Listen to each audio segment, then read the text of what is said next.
Sarah Martinez wiped the sweat from her forehead as she stood in line with 47 other candidates at the Naval Special Warfare Center in Coronado, California.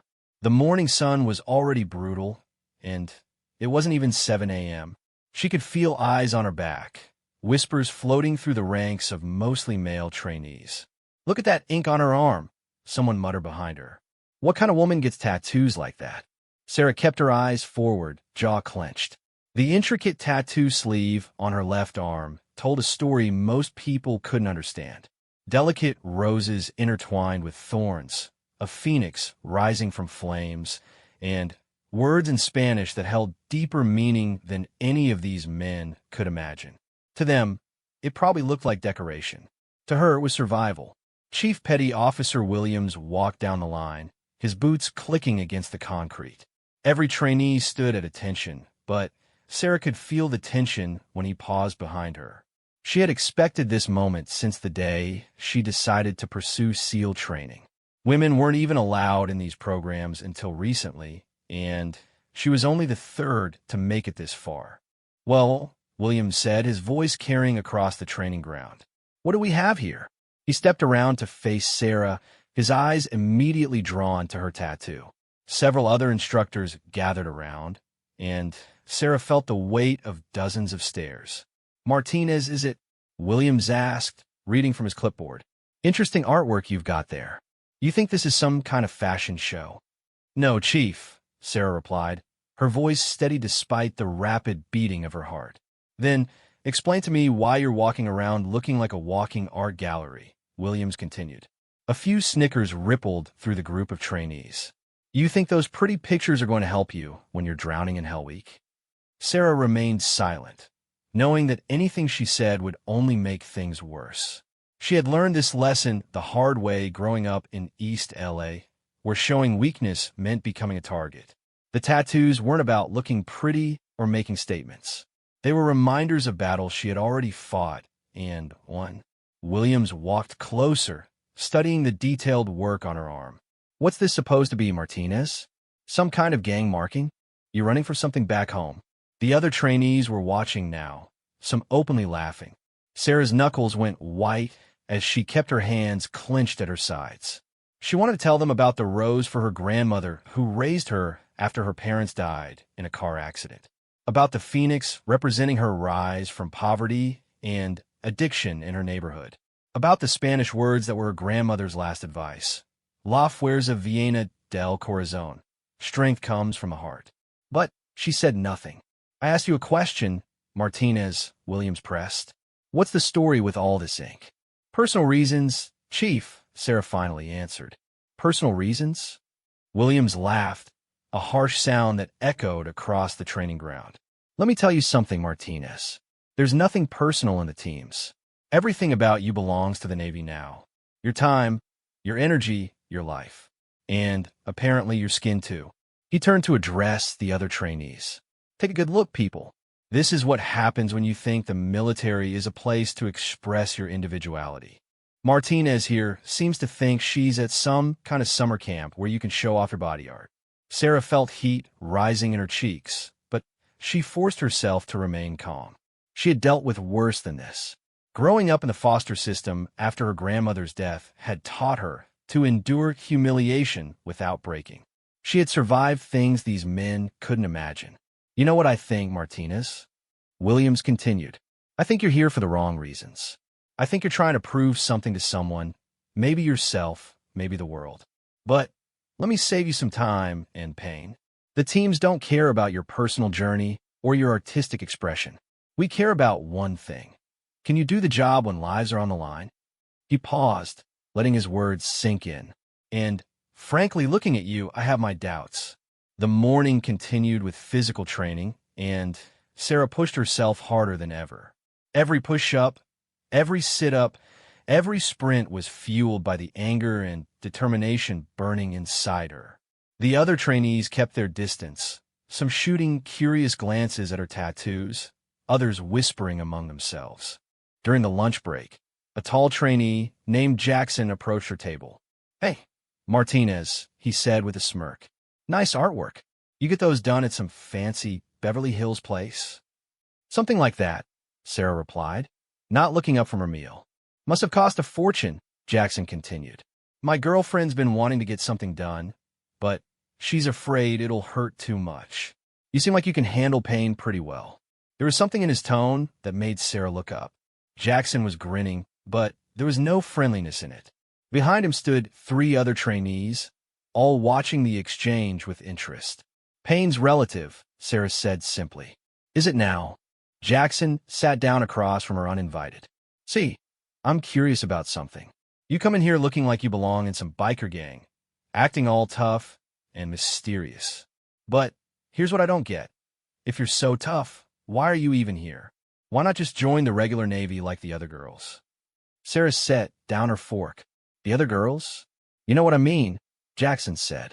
Most women in the military stick to jobs that make sense for them. Administration, communications, medical support.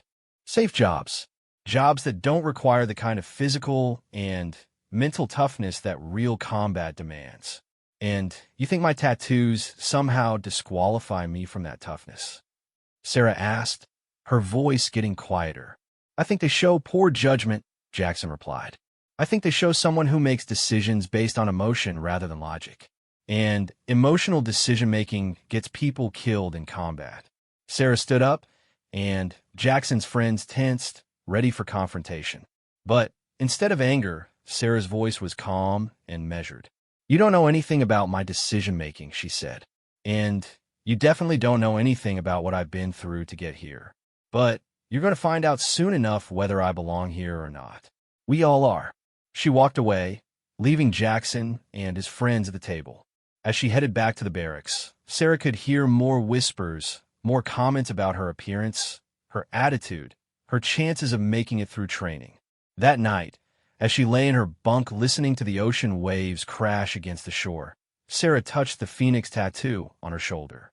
She remembered the day she got it, 3 years after her grandmother's death, when she had finally gotten clean and started community college. The tattoo artist had asked her why she wanted a phoenix. Because I burned everything down and rose from the ashes, she had told him.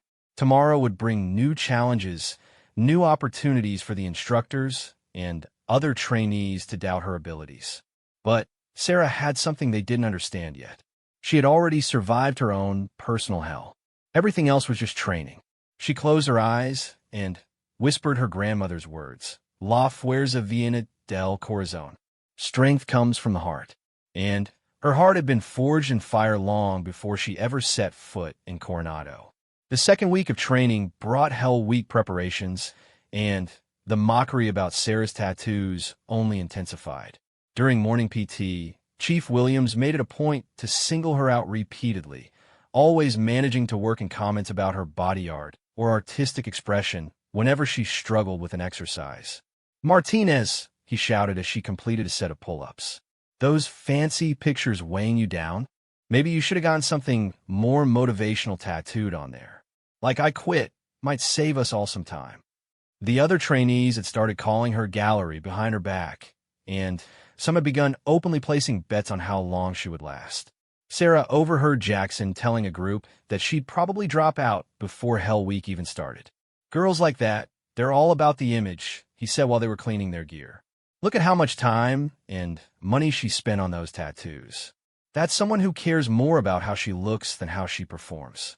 But as the days passed, something interesting began to happen. While the comments continued, Sarah's performance and training started to separate her from many of her critics.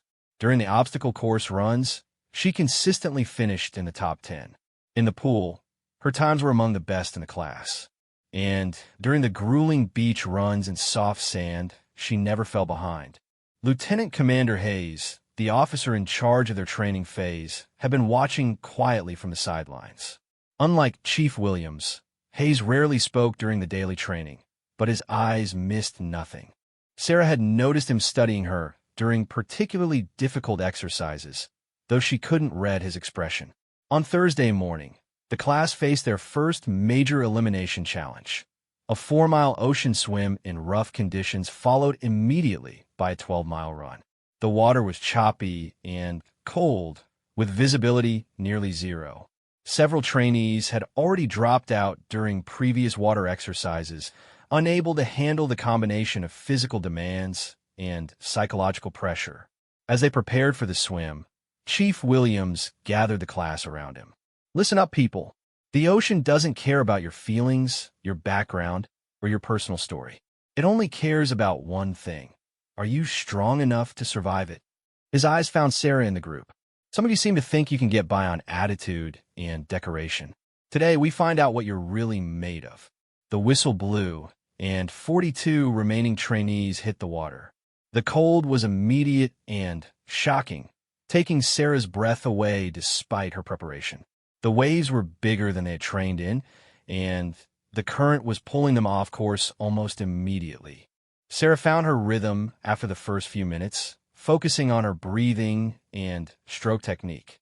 She had learned to swim in the public pools of East LA, where pool time was limited and you had to make every minute count. Later, when she joined her high school swim team, she discovered she had a natural feel for the water that coaches couldn't teach. Halfway through the swim, she realized she was keeping pace with the lead group. Behind her, she could hear some trainees struggling, their breathing labored and panicked. One trainee, Rodriguez, was clearly in trouble, his stroke becoming erratic as he fought against the current. Sarah faced a choice. She could continue with the lead group, ensuring a good time and avoiding any criticism about her performance. Or she could help Rodriguez, potentially hurting her own standing but possibly preventing a dangerous situation. She made her decision quickly, dropping back to swim alongside Rodriguez. "Hey," she called out between strokes. "Stay with me. Match my pace." Rodriguez looked over, his eyes wide with exhaustion and fear. "Can't make it," he gasped. "Yes, you can," Sarah said firmly. "Look at me. Breathe in for 3 strokes, out for 3. Don't fight the water, work with it." They swam together for the remainder of the course, with Sarah occasionally providing guidance and encouragement. When they finally reached shore, Rodriguez was still in the race, though both of them had lost significant time. Chief Williams was waiting at the water's edge with a stopwatch and a disapproving expression. "Martinez," he called out as she stumbled onto the beach. "What the hell was that? You playing lifeguard out there?" Sarah stood at attention, water dripping from her wetsuit. "No, Chief." "Then explain to me why you decided to turn a time trial into a buddy swim. You think this is some kind of team-building exercise?" Before Sarah could answer, Williams continued his tirade. "Let me explain something to you, gallery. In real combat situations, you don't have the luxury of helping everyone who's struggling. Sometimes you have to make hard choices. Sometimes people get left behind." Sarah remained silent, but inside she was thinking about her grandmother's lessons about community and looking out for others. Those values had kept her alive in neighborhoods where people disappeared and nobody asked questions. "Drop and give me 50, Williams ordered. "And Rodriguez, since you apparently needed a swimming instructor, you can join her for 100. As Sarah began her push-ups in the sand, she noticed Lieutenant Commander Hayes watching from a distance. His expression was unreadable, but something in his posture suggested he was paying close attention to the interaction. The run that followed was brutal. 12 miles through soft sand, in wet gear, with no brakes. Sarah's legs felt like concrete after the first mile, but she pushed through, drawing on reserves of determination she had built over years of fighting for everything she had achieved. Jackson caught up to her around mile 6, when many trainees were beginning to struggle badly. "So, gallery," he said between heavy breaths, "feeling good about your rescue mission back there?" Sarah didn't respond, focusing on maintaining her pace. "See, that's what I was talking about," Jackson continued. "You're making decisions based on emotion instead of logic. Rodriguez was slowing you down, hurting your time, making you look weak. But you helped him anyway because it felt like the right thing to do." "Maybe I helped him because it was the right thing to do," Sarah finally replied. Jackson laughed, though it sounded more like a wheeze. "Right and wrong don't exist out here, Martinez. There's only mission success and mission failure. And successful SEALs don't sacrifice their own performance for someone else's feelings." "Who says I sacrificed my performance?" Sarah asked. Your time says it. Williams' reaction says it. The fact that you're not going to be anywhere near the top of the rankings says it. Sarah increased her pace slightly, pulling away from Jackson. Maybe you should worry less about my performance and more about your own, she called back. As she ran, Sarah thought about what Jackson had said. Was helping Rodriguez the wrong choice? Had she let emotion override logic? In her neighborhood, growing up, people who only looked out for themselves didn't last long. Community and mutual support were survival strategies, not weaknesses. But maybe the military was different. Maybe the kind of thinking that had helped her survive on the streets would actually hurt her here. The finish line came after what felt like hours of grinding through sand and pain. Sarah crossed it in the middle of the pack, exhausted but still standing. Rodriguez finished just a few minutes behind her, and he caught her eye briefly, nodding his thanks. Chief Williams was waiting with the final rankings. Congratulations to those of you who completed the exercise, he announced. For those of you who didn't, the bus back to regular Navy life leaves in an hour. He began reading the times, starting with the fastest. Sarah listened as names were called, waiting to hear where she placed. When he reached the middle of the pack, her name still hadn't been called. Martinez, Williams finally said, near the bottom of the list. Time, 2 hours, 47 minutes.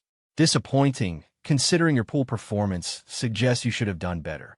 Sarah felt a flash of anger, but kept her expression neutral. She had known the cost of helping Rodriguez, and she had made her choice consciously.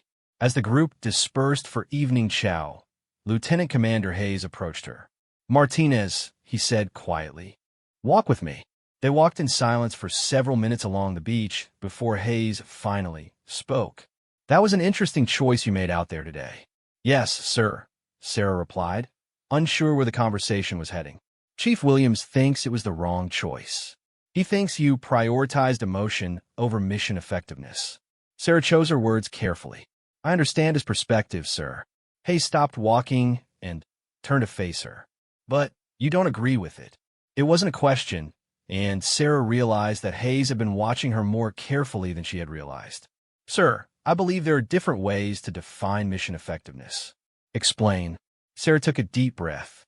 In my experience, sir, the strength of a team isn't just measured by the performance of its strongest members. It's measured by the willingness of those members to ensure everyone makes it home. Hayes nodded slowly. And your tattoos, Martinez. Chief Williams seems to think they indicate poor judgment on your part. Sarah felt her stomach tighten. She had been waiting for this conversation since day one. Sir, I understand that my appearance may be unconventional for military standards. That's not what I asked, Hayes said. I asked about judgment. Do you think getting those tattoos showed poor judgment? Sarah looked out at the ocean, watching the waves crash endlessly against the shore. No, sir. I think they show survival. Hayes was quiet for a long moment. Survival? Yes, sir. Every mark on my skin represents a choice I made to keep going when it would have been easier to quit.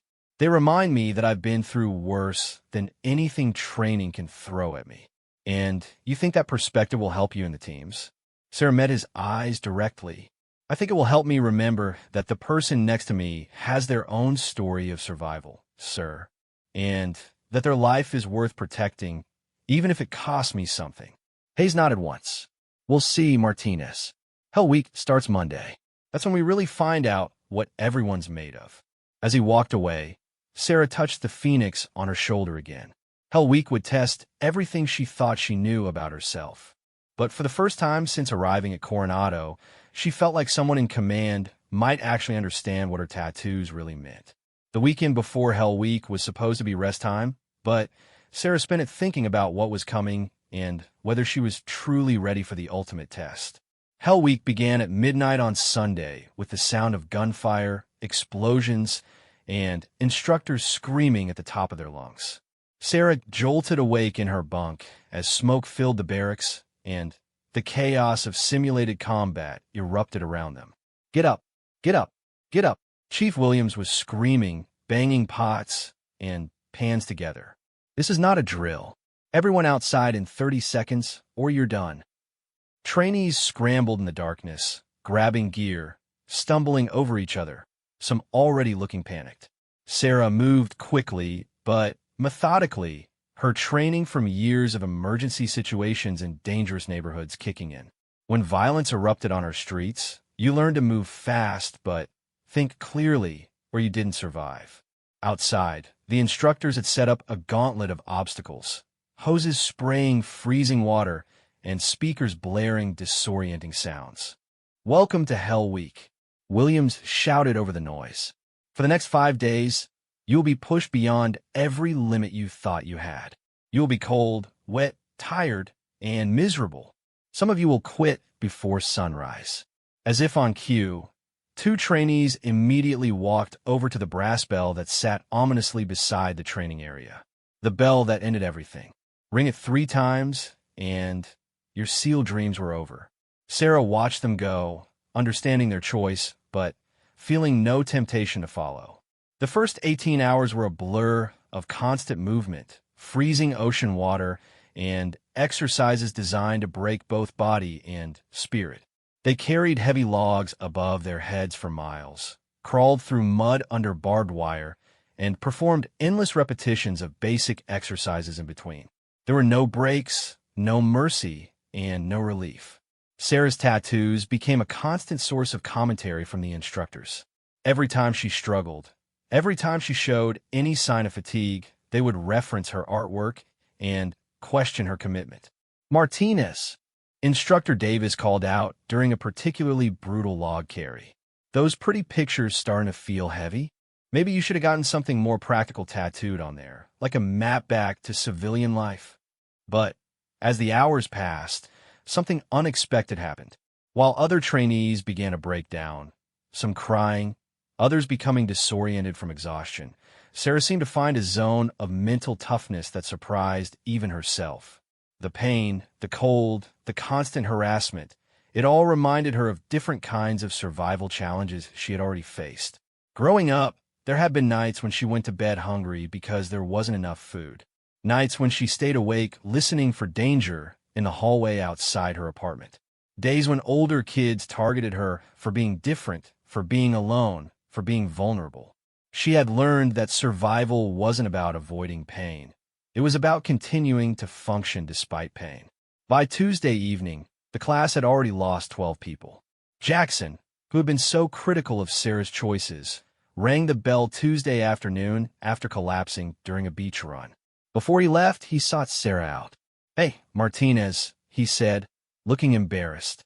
"I wanted to say something before I go." Sarah looked up from where she was cleaning sand out of her gear. Her hands were raw and bleeding, her lips cracked from salt water and wind, but her eyes were still alert. "I was wrong about you," Jackson continued. "About the tattoos, about your reasons for being here, about everything. I thought they made you soft, but you're tougher than any of us." Sarah nodded, too exhausted for a long conversation, but appreciating the gesture. "Everyone's fighting their own battles," she said simply. "Yeah, well, yours must have been hell to prepare you for this." After Jackson left, Sarah thought about his words. Her battles had been hell, but they had also taught her something the other trainees were still learning. That mental strength wasn't about avoiding breakdown. It was about continuing to function after breakdown occurred. Wednesday brought the infamous Around the World exercise, a continuous series of challenges that took the remaining trainees completely around the base perimeter. They ran, they crawled, they swam, they climbed, all while carrying heavy packs and being constantly harassed by instructors. During one of the swimming portions, Sarah noticed Rodriguez, the trainee she had helped during the earlier ocean swim, struggling again. This time, however, he wasn't just tired. He was showing signs of hypothermia, his movements becoming sluggish and uncoordinated. Sarah faced the same choice she had before, but now the stakes were higher. They were in the middle of Hell Week, with instructors watching every move for signs of weakness. Helping Rodriguez again would certainly be seen as a pattern of poor judgment. But as she watched him fall further behind the group, she realized she couldn't live with herself if something serious happened to him. She dropped back again, swimming alongside him. "Rodriguez," she called out, "stay with me. We're going to make it." This time, Chief Williams was watching from a support boat. Through a megaphone, His voice boomed across the water. Martinez, what the hell do you think you're doing? Sarah kept swimming, supporting Rodriguez with one arm while maintaining forward progress. Staying together, Chief. Get back in formation. This is not a team exercise. Sarah ignored him, focusing on getting Rodriguez to shore safely. When they finally reached the beach, Williams was waiting with a fury she hadn't seen before. Martinez, he screamed as soon as she stood up. You have just demonstrated the most selfish behavior I have ever seen in my 20 years of training SEALs. Sarah stood at attention, water dripping from her uniform, but her expression showed confusion rather than acceptance of the criticism. Selfish, Chief? She asked. That's right. Selfish. You think you're being some kind of hero, but what you're really doing is putting your own need to feel good about yourself ahead of mission requirements. You're more concerned with being liked than being effective. Williams was pacing now, his voice echoing across the beach where other trainees were watching nervously. In real combat, Martinez, people die when you disobey orders. People die when you make unauthorized decisions based on your feelings. Your job is to follow commands and complete objectives, not to play lifeguard every time someone struggles. Sarah remained silent, but something in her expression had changed. There was a hardness there that hadn't been present before, a look that suggested Williams might be missing something important. You think those tattoos make you special, Martinez? You think they give you some kind of insight the rest of us don't have? Let me tell you what they really represent. They represent someone who thinks rules don't apply to them. Lieutenant Commander Hayes had been watching the exchange from a distance, and now he approached the group. Chief Williams, he said quietly. A word. Williams looked like he wanted to continue his tirade, but Hayes' rank meant the conversation was over. They walked away from the group, speaking in low tones that the trainees couldn't hear. During their conversation, Sarah helped Rodriguez get medical attention from the corpsman. His core temperature was dangerously low, and it was clear that without intervention, he could have been in serious trouble. When Hayes returned, Williams was no longer with him. Hayes addressed the remaining trainees directly. Listen up, he said. We're going to take a 30-minute break for medical checks and equipment inspection. Use this time wisely. As the other trainees scattered, Hayes approached Sarah. Walk with me, Martinez. They walked along the water's edge, both silent for several minutes. Finally, Hayes spoke. Chief Williams thinks you're a liability, he said bluntly. Sarah felt her heart sink. Yes, sir. He thinks you're emotional, insubordinate, and focused on the wrong priorities. Understand, sir. Hayes stopped walking. But here's what's interesting, Martinez. The medical officer just told me that Rodriguez was showing signs of severe hypothermia. Without intervention, he could have lost consciousness in the water. Sarah looked up, meeting Hayes' eyes for the first time in the conversation. So Chief Williams is wrong about one thing, Hayes continued. Your decision wasn't emotional. It was tactical. You recognized a threat to team integrity and took action to neutralize it. Sir, Rodriguez is one of our strongest swimmers, Martinez. Losing him would have weakened the entire class. Keeping him in the fight, even at temporary cost to your individual performance, actually served the larger mission. Sarah felt a surge of relief, but Hayes wasn't finished. However, he continued, your method of communication with Chief Williams was unacceptable. When a superior gives you an order, you follow it. If you disagree, you voice that disagreement through proper channels, not by ignoring the order. Yes, sir. I understand. Do you, Martinez? Because I'm not sure you do. Hayes turned to face the ocean. Let me ask you something. What do you think SEAL teams are really about? Sarah considered the question carefully. Completing missions, sir. Protecting American interests. That's part of it. But what makes SEALs different from other special operations forces? Sarah thought about everything she had observed and experienced. The emphasis on teamwork, sir. The idea that everyone comes home. Hayes nodded. Exactly. Other units might sacrifice individual members for mission success. SEALs don't operate that way. We believe that the mission and the team are inseparable. You can't have long-term mission success without maintaining team integrity. He paused, letting that sink in. Your tattoos, Martinez. Chief Williams sees them as signs of poor judgment and individualism. But I'm starting to think they might represent something else entirely. Sarah remained silent, unsure where Hayes was going with this. They might represent someone who understands that survival, real survival, requires community. Someone who learned early that taking care of others isn't weakness, it's strategy. As they walked back toward the group, Hayes made one final comment. Hell Week isn't really about testing your individual limits, Martinez. It's about testing your ability to maintain team cohesion under extreme stress. Keep that in mind for the next 2 days. That night, as Sarah lay shivering in her wet uniform during their brief rest period, she thought about Hayes' words. She touched the rose tattoo on her wrist, thinking about her grandmother's lessons about community and mutual support. Maybe her ink didn't make her weak or emotional. Maybe it reminded her of truths about survival that others were still learning. Thursday and Friday would bring the final tests of Hell Week. And somehow, despite everything, Sarah felt more confident than ever that she belonged here. Thursday of Hell Week brought the evolution that broke more trainees than any other, So Solly, a brutal exercise designed to test mental resilience when physical exhaustion had already pushed everyone beyond their limits. The remaining 18 trainees were forced to hold heavy logs above their heads while standing in the freezing surf for hours, with instructors screaming conflicting orders and spraying them with hoses. Sarah's arms felt like they were going to tear apart at the shoulders. The log she was holding with 3 other trainees seemed to weigh more with each passing minute.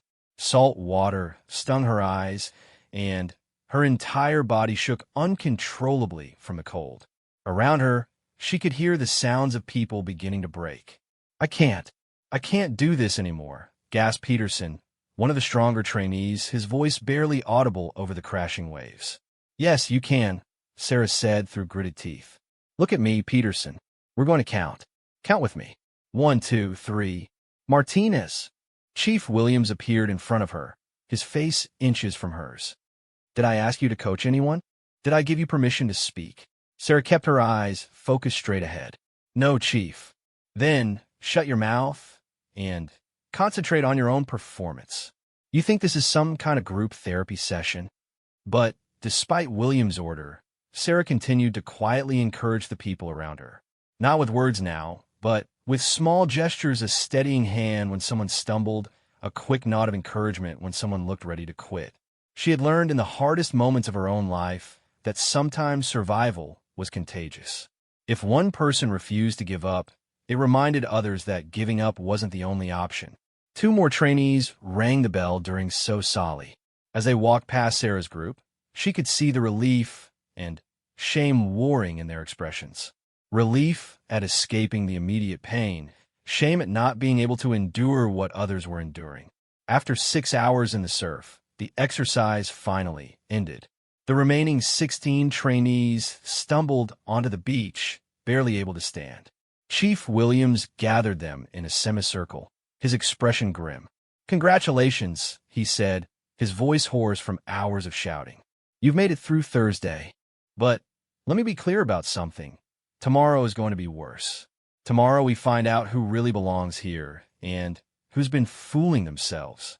As the group prepared for their few hours of rest, Sarah noticed Lieutenant Commander Hayes talking quietly with Chief Williams near the training compound. Their conversation looked intense, with Williams gesturing animatedly while Hayes listened with his arms crossed. Rodriguez approached Sarah as she cleaned sand out of her gear. "Martinez," he said quietly, "I wanted to thank you again for what you did yesterday and for what you've been doing all week." Sarah looked up, exhausted but alert. "What do you mean?" "The way you've been keeping people together, helping us remember we're not alone out here." Rodriguez looked around to make sure no instructors were listening. "Half the guys left wouldn't have made it this far without your example." "Everyone's just doing their job," Sarah replied. "But," Rodriguez shook his head, "no, it's more than that. You're showing us what it looks like to be strong for other people, not just for yourself." He paused. "Those tattoos of yours, I was wondering about them before we started. But I think I understand now. They're not about looking tough. They're about remembering where strength really comes from. Before Sarah could respond, Rodriguez walked away to tend his own gear. But his words stayed with her as she tried to find a few minutes of sleep before the final day of Hell Week. Friday began before dawn with the most challenging evolution yet. A series of team-based obstacles that required perfect coordination between all remaining trainees. They had to move heavy boats over sand dunes, navigate obstacle courses while roped together, and complete puzzle-solving exercises while under constant physical and mental pressure. The first major test was boat races. Each team of 4 had to carry inflatable boats from the beach to the top of sand dunes, then race them back to the ocean and paddle out to designated buoys. Sarah's team included Rodriguez, Peterson, and Williams, a quiet trainee from Texas who had proven to be incredibly resilient throughout the week. As they struggled up the first sand dune, their boats seeming to gain weight with each step, Sarah realized this was exactly the kind of challenge her childhood had prepared her for. In her neighborhood, survival often depended on groups of people working together toward common goals. You learned to coordinate, to communicate, to support each other's weaknesses with collective strength. Rodriguez, switch with Peterson at the front, she called out as they reached the halfway point. Peterson, you're burning out. Take the back position and focus on steady pressure, not speed. Martinez. Chief Williams appeared beside their team as they crested the dune. Who put you in charge of team coordination? No one, Chief, Sarah replied, not breaking stride. Then, explain why you're giving orders instead of following them. Sarah made a split-second decision that would define the rest of her Hell Week experience. Instead of backing down or apologizing, she looked Williams directly in the eye. Because my team needs leadership, Chief. And leadership means recognizing when someone's strengths can help the group succeed. Williams' eyes flashed with anger. Leadership, Martinez? You think you understand leadership? I understand teamwork, Chief. I understand that individual performance doesn't mean anything if the team fails. For a moment, Williams looked like he might end Sarah's Hell Week right there. But before he could respond, Lieutenant Commander Hayes appeared at his shoulder. Chief, Hayes said quietly, let them finish the evolution. Williams stepped back, but his expression promised that this conversation wasn't over. Sarah's team finished the boat race in second place, and their coordination during the paddle portion had been nearly perfect. As they pulled their boat onto the beach, Sarah noticed that other teams had struggled more with communication and coordination than with the physical demands of the exercise. The afternoon brought the final major evolution of Hell Week, a complex scenario that combined all the skills they had been testing throughout the week. Teams had to navigate from checkpoint to checkpoint around the base, solving problems and completing physical challenges at each stop. The twist was that they would be doing it while carrying a simulated wounded teammate. Sarah's team drew the assignment of carrying Peterson, who would be playing the role of an unconscious casualty. As they prepared for the exercise, Chief Williams pulled Sarah aside. Martinez, he said, his voice lower than usual. This is your chance to prove you understand what being a SEAL really means. The mission comes first. Always. If carrying Peterson slows your team down, if it prevents you from completing objectives, you need to make hard choices. Sarah looked at him steadily. What kind of hard choices, Chief? The kind that real SEALs make in real combat. The kind that prioritize mission success over individual feelings. Sarah understood what Williams was really saying. He was testing whether she would abandon Peterson if it became tactically necessary. Whether her pattern of helping struggling teammates was actually a weakness that would compromise mission effectiveness. I understand, Chief, she said. Do you? Because everything I've seen from you this week suggests you prioritize emotions over logic. You help people when you should let them fail. You make decisions based on how they make you feel rather than what they accomplish. Sarah felt anger rising in her chest, but she forced her voice to remain calm. Chief, with respect, I think you're misunderstanding my decision-making process. Williams' eyebrows shot up. Excuse me. Every choice I've made this week has been about team effectiveness, not emotions.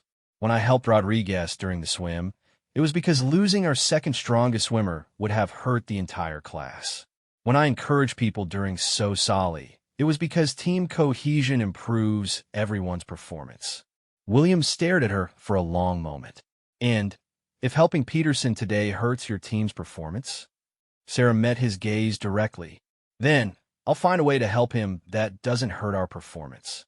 Because that's what leaders do. They solve problems instead of abandoning responsibilities. The evolution began with Sarah's team in third place among the remaining 4 teams. As they moved from checkpoint to checkpoint, carrying Peterson on an improvised stretcher, Sarah found herself naturally coordinating their movements and strategy. She wasn't trying to take charge. It simply happened as she saw ways to make their progress more efficient. At the 4th checkpoint, they faced a challenge that tested Williams' warning about hard choices. They had to cross a deep-water obstacle while keeping Peterson dry. Other teams were choosing to leave their casualties behind and return for them later, which was technically allowed but felt wrong to Sarah. "We can do this together," she told Rodriguez and Williams. "Rodriguez, you're the strongest swimmer. Take point and guide us across. Williams, you help me keep Peterson stable. We move slowly, but we move together." "Martinez," Williams said, "the other teams are gaining on us. This is going to cost us time." Sarah looked at Peterson, who was playing his unconscious role perfectly, but whose eyes showed he was listening to every word. She thought about her grandmother's words about never leaving family behind. She thought about her phoenix tattoo and what rising from ashes really meant. "Then we move faster," she said. "But we move together." They crossed the water obstacle as a unit, Peterson remaining completely dry.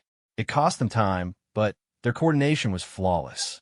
As they approached the final checkpoint, Sarah realized they had actually made up ground on the other teams, whose members were exhausted from the extra effort required to go back for their casualties. The final challenge was a puzzle-solving exercise that required all team members, including the casualty, to participate. As Peterson regained consciousness and joined the problem-solving effort, Sarah watched their team work together with a fluidity that surprised even her. They finished second overall, but more importantly, they finished together. As Hell Week officially ended with the traditional hose down and t-shirt ceremony, Sarah stood with the 15 other survivors, exhausted beyond anything she had ever experienced, but somehow stronger than she had ever felt. Chief Williams approached her as the group dispersed. His expression was unreadable. "Martinez," he said, "report to Lieutenant Commander Hayes' office in 1 hour. Clean yourself up first." Sarah felt her stomach drop. After everything, was she being dismissed for her confrontation with Williams earlier? An hour later, she stood at attention outside Hayes' office, wearing a fresh uniform but still bearing the physical marks of Hell Week. Raw hands, sunburned face, exhausted eyes that had seen more in 1 week than most people saw in years. When Hayes called her in, she was surprised to find Chief Williams already there, along with another officer she didn't recognize. "Sit down," Martinez, Hayes said. "We need to talk." Sarah sat down carefully, every muscle in her body aching from Hell Week. The office was quiet except for the distant sound of ocean waves and the hum of air conditioning. Lieutenant Commander Hayes sat behind his desk, while Chief Williams stood to one side.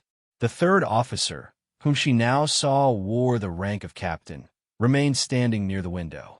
"Martinez," Hayes began, "I want you to meet Captain Morrison. He's here from Naval Special Warfare Command." Sarah's heart began beating faster. Command-level officers didn't usually visit individual trainees unless something significant was happening. Captain Morrison turned from the window and studied Sarah with intelligent eyes. "Petty Officer Martinez," he said, his voice calm but authoritative. "I've been following your progress through Hell Week with considerable interest." Sarah remained at attention. "Yes, sir. Chief Williams here has some concerns about your performance and decision-making," Morrison continued. "He believes you show a pattern of prioritizing emotion over mission effectiveness. He's recommended that you be removed from the program." Sarah felt the world tilt slightly. After everything she had endured, everything she had proven, it was going to end because Chief Williams couldn't see past his own prejudices about her tattoos and leadership style. However, Morrison continued, Lieutenant Commander Hayes has presented a different perspective on your actions, one that I find quite compelling. Sarah glanced at Hayes, who nodded slightly. Morrison walked over to his briefcase and pulled out a thick folder. Martinez, what I'm about to tell you is classified, but your security clearance allows for this discussion. He opened the folder and removed several photographs. These are images from a real-world operation that took place 6 months ago. A SEAL team was conducting a hostage rescue mission in a hostile environment. He placed the first photograph on the desk. It showed a damaged building in what appeared to be an urban combat zone. The mission was proceeding according to plan when one team member was severely wounded by an IED explosion. The team leader faced a choice: leave the wounded SEAL behind with minimal cover and continue the mission, or compromise the mission timeline to ensure the wounded man's safety. Morrison placed a second photograph on the desk, this one showing helicopter evacuation. The team leader chose to modify the mission plan to ensure his wounded teammate's survival. This decision required the rest of the team to take additional risks and extended their exposure time in hostile territory. Sarah studied the photographs, beginning to understand where this conversation was headed. The mission was successful, Morrison continued. The hostages were rescued, and all team members returned home alive. But more importantly, the team leader's decision created a level of trust and cohesion that has made that unit one of our most effective teams. He placed a final photograph on the desk, a group of SEALs standing together, clearly bonded by shared experience. That team leader made his decision based on a fundamental understanding of what makes SEAL teams truly effective. Not individual performance, but collective strength. Not mission completion at any cost, but mission completion while maintaining the integrity of the Brotherhood. Morrison turned to look directly at Sarah. Chief Williams sees your actions during Hell Week as emotional decision-making that compromises mission effectiveness. But I see them as evidence of the exact kind of leadership thinking that made that mission 6 months ago a success. Chief Williams cleared his throat. Sir, with respect, training scenarios and real combat are very different situations. Martinez has consistently shown... Chief, Morrison interrupted. Let me ask you something. In your 20 years of training SEALs, how many future team leaders have you identified during Hell Week? Williams looked uncomfortable. Several, sir. And what characteristics did those future leaders display? Williams thought for a moment. Superior physical performance, ability to follow orders precisely, mental toughness under pressure. Morrison nodded. All important qualities. But what about the ability to maintain team cohesion under stress? What about the judgment to know when mission parameters need to be modified to preserve team integrity? What about the courage to challenge superiors when team welfare is at stake? Williams remained silent. Morrison turned back to Sarah. Martinez, during Hell Week, you made several decisions that put team welfare ahead of your individual performance. You helped struggling teammates even when it hurt your own rankings. You maintained team morale when others were breaking down. And yesterday, you directly challenged Chief Williams when you believed team leadership was needed. Sarah finally spoke. Yes, sir. Were these decisions based on emotion, as Chief Williams suggests, or on tactical assessment? Sarah chose her words carefully. Sir, they were based on my assessment of what the team needed to succeed. Individual performance doesn't matter if the team fails. Morrison smiled for the first time in the conversation. Lieutenant Commander Hayes, would you share with Martinez what you told me about her psychological profile? Hayes opened his own folder. Martinez, the psychological evaluation you completed before Hell Week indicated that your childhood experiences created an unusual combination of individual resilience and group loyalty.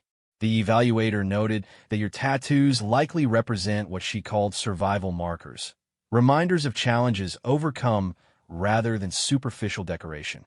Sarah felt a wave of relief that someone had actually understood what her ink represented. The evaluator predicted, Hayes continued, that you would show exceptional performance in team-based scenarios because your survival instincts are oriented toward group preservation rather than individual advancement. Captain Morrison walked back to the window. Martinez, I'm going to ask you a direct question, and I want a completely honest answer. Do you believe your tattoos affect your ability to perform as a SEAL? Sarah thought about the question seriously. No, sir. I believe they remind me why I'm performing as a SEAL. Explain. Sir, every mark on my skin represent a time when I had to choose between giving up and fighting harder. They remind me that I've survived things that were designed to break me. And they remind me that survival often depends on people taking care of each other. Morrison nodded. Chief Williams, what's your response to that? Williams looked like he was struggling with something internal. Finally, he spoke. Sir, I may have misinterpreted some of Martinez's motivations during training. How so? I assumed her decisions to help other trainees indicated weakness or poor judgment. But observing her performance throughout Hell Week, Williams paused. Her team consistently outperformed others in coordinated exercises. The people she helped performed better afterward, not worse. And her willingness to challenge my orders came from a place of tactical thinking, not insubordination. Sarah was shocked by Williams' admission. Morrison returned to his seat. Martinez, here's what's going to happen. You will continue with advanced SEAL training. Your Hell Week performance has been noted as exceptional, not because of your individual achievements, but because of your demonstration of leadership potential under extreme stress. He paused, letting that sink in. Additionally, you will be assigned to a mentorship program with experienced team leaders who will help you develop the tactical knowledge to match your natural leadership instincts. Sarah felt overwhelmed. Thank you, sir. Don't thank me yet, Morrison said. SEAL training gets harder from here, not easier. And you'll be watched carefully to see if your leadership style translates to advanced combat scenarios. He stood up, preparing to leave. But I want you to know something, Martinez. The Navy needs leaders who understand that real strength comes from making others stronger. Your tattoos don't make you a liability. They make you remember truths about survival and teamwork that some people never learn. As Morrison gathered his papers, Chief Williams approached Sarah. Martinez, he said quietly, I owe you an apology. I let my assumptions about your appearance cloud my judgment about your character. Sarah stood at attention. Chief, you were testing me. I understand that. No, Williams said. I was testing the wrong things. I was so focused on individual performance that I missed signs of real leadership ability. He paused. Your tattoos tell a story about overcoming challenges. I should have been asking about that story instead of judging its appearance. He extended his hand. I hope you'll forgive an old instructor for needing to learn a new lesson. Sarah shook his hand, feeling like a weight she had carried for weeks was finally lifting. As the meeting ended and the officers prepared to leave, Lieutenant Commander Hayes pulled Sarah aside. Martinez, one final thing. That conversation we had about community and survival during Hell Week. I want you to remember that as you continue through training. The teams need people who understand that individual excellence and team success aren't contradictory goals. They're the same goal approached correctly. That evening, Sarah sat alone on the beach near the training compound, watching the sunset paint the ocean in shades of gold and red. She touched the phoenix tattoo on her shoulder, thinking about everything that had happened. 6 months ago, when she had made the decision to pursue SEAL training, people had told her she was crazy. They said women weren't strong enough, weren't tough enough, weren't built for that kind of combat role. No one had said anything about her tattoos then. Those criticisms came later from people who didn't understand what survival looked like when you grew up with nothing and fought for everything. But now, sitting here with Hell Week behind her and advanced training ahead of her, Sarah realized that her tattoos had never been the real issue. The real issue had been whether the military was ready for leaders who understood that strength came from community, that survival often required mutual support, and that the best teams were built by people who refused to leave others behind. Rodriguez appeared beside her, settling down on the sand. Heard you had a meeting with the command staff, he said.